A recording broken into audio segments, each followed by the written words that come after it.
예, 지난 3일 총선 불출마를 선언하면서 결국 눈물을 보였던 김현미 국토부 장관이 최근 지역구의 한 행사에 참석을 했는데요.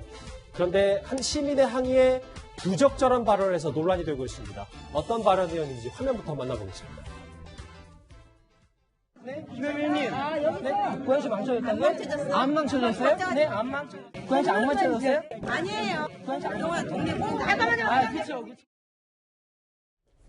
지금 들으셨던 그대로요. 물론 일부 시민들의 항의, 김현미 장관으로는 조금 좀 부담스럽고 귀에 거슬릴 수 있었을지 모르겠습니다만 그래서 이런 표현을 써서 좀 논란입니다. 그러니까 저분들 같은 경우는 지금 창릉 3기 신도시 이 정책에 대해서 철회를 요청했던 것으로 알려지고 있고요.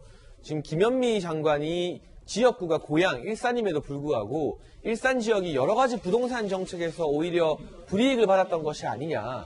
그런 불만이 있었기 때문에 지역구 행사에 찾아가서 따진 겁니다. 그런데 사실 지역 주민들이 지역구 국회의원이나 장관에게 따질 수 있잖아요.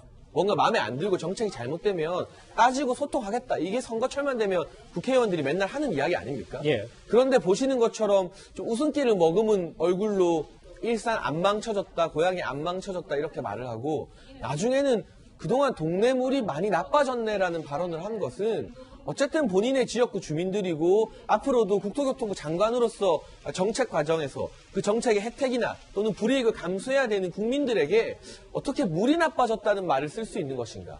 그리고 저 지역에서 3선이나 있습니다. 본인이 이제 국회의원 불출마 선언하면서 일산 주민들에 대한 고향 주민들에 대한 각별한 감사의 마음을 눈물을 흘리면서 말하기도 했는데 감사함을 표했던 주민들은 본인을 찍어주고 끝까지 지지하는 주민들만 해당이 되는 것인지 그게 아니면 정책에 대해서 반대하는 분들입니다. 저분이 무턱대고 찾아가서 인신공격을 한 것도 아니고요. 보시다시피. 그런데 어떻게 그동안 동네 물이 많이 나빠졌다라는 발언을 주민들을 상대로 할 수 있는 것인가. 정치인으로서 정말 저는 이 장면을 보고 두 눈을 의심할 수밖에 없었습니다. 최진문 교수님, 화면 같이 보실게요. 한 언론 보도를 통해서 국토부의 입장이 나오긴 했는데 지역구 행사니까 정확한 내용은 잘 모르고 모욕을 주기 위한 발언은 아닌 걸로 알고 있다. 근데 좀 화면이 좀 공개가 됐기 때문에 최근에 이해찬 대표가 작은 실수도 조심해야 된다 총선 앞두고라고 했는데 글쎄요. 지역구 민심에는 영향을 좀 미칠까요?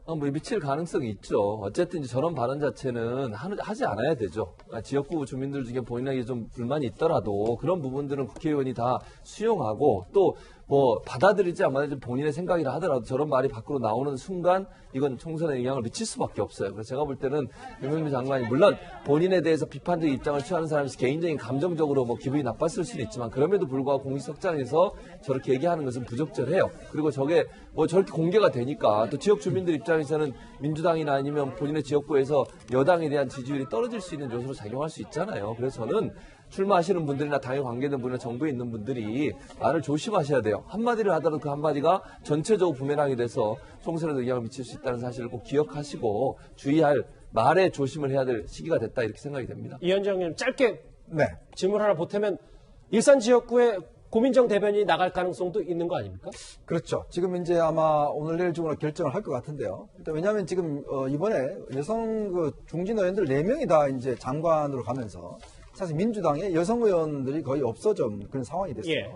그러다 보니까 고민정 대변인이 오늘 대통령 사의를 보고 또 이제 출마를 하게 된 것인데 모르겠습니다. 지금 청와대 이렇게 되면 한 70명, 80명 이야기하는데 거기다가 대변인까지 또 아마 추가적으로 춘추관장도 나간다고 그러고 경제보좌관도 또 나간다고 그러고 하니까 청와대는 누가 지킬지 모르겠습니다. 국토부 장관의 다소 부적절한 발언 논란도 있고 사실 정치권의 지금 최대 이슈는 이건 것 같습니다. 어제 선관위에서 비례한국당 명칭을 쓰지 못하도록 결정했다는 소식을 제가 속보로 전해드렸었는데 이를 두고 정치권 계속해서 시끌시끌합니다. 꼼수 위성정당 비례자유한국당 설립 부상을 철회하고 정책과 인물로 유권자의 선택을 받는 정정당당한 정치로 돌아올 것을 촉구합니다. 중립적이어야 할 선관위가 급기야 정권의 하수인으로 전락한 것입니다. 선관위가 이렇게 노골적으로 정권 편들기에 나서고 있는 만큼 공정한 선거 관리는 기대하기 난망이다라는 우려가 벌써부터 나오고 있습니다. 조수진 부장 화면 같이 보시면 민주당은 표심 왜곡하면 엄중한 심판 받을 거라고 했고 야당에서는 친문 인사가 선관위에 있기 때문에 이미 예상됐던 일이다. 그래서 비례한국당 말고도 쓸 게 많다라는 얘기를 하고 있거든요. 네, 우선 이번에 국회 본회의를 통과한 선거법 같은 경우에는 우리가 그 정당에 지지하더라도 오히려 의석수가 많아버리면은 지역구 의석수가 많아지면 비례대표 의석이 줄어든 예. 희한한 선거법입니다. 그렇기 때문에 여기에 대해서 자유한국당 같은 경우에는 비례자를 붙여서 비례자유한국당 이런 위성정당을 만들겠다고 선언을 했습니다. 네. 물론 꼼수에 꼼수로 대응하는 것이 맞느냐 이런 비판은 있습니다만 이번 국회 본회의 사건 보면 정말 제1당이 아니고서는 굉장히 불이익을 많이 받는다 이런 생각을 아마 자유한국당에서는 더 할 수밖에 없을 것입니다. 예. 그런데 왜 선관위의 결정이 논란이 되느냐? 바로 이 선관위는 당명을 등록하는 것이지 허가하는 것이 아니거든요. 허가제가 아니라 등록제다. 그렇습니다. 그런데 과거에 더불어민주당은 민주당에 더불어자가 붙었는데 이건 허용이 됐어요. 그런데 이번에는 자유한국당에 비례자가 붙으면 이건 안 된다. 이것 때문에 논란이 큰 것입니다. 그렇기 때문에 이 조혜주 씨라든지 이런 대통령 측근이 들어가 있기 때문에 선거 중립이 아니라 편들기를 한 것이 아니냐 이런 볼멘 소리가 야당에선 나오는 겁니다. 야당에서는 그래서 비례한국당 말고도 우리 앞으로 쓸 당명 많다. 대처해 나가겠다고 했는데 글쎄요. 이 선거법 개정안을 두고 제1야당이 어떤 움직임을 보일지 저희도 한번 잘 주목해 보겠습니다. 이 소식은 여기서 정리하고요. 뉴스탑10 마지막 주제가 기다리고 있습니다.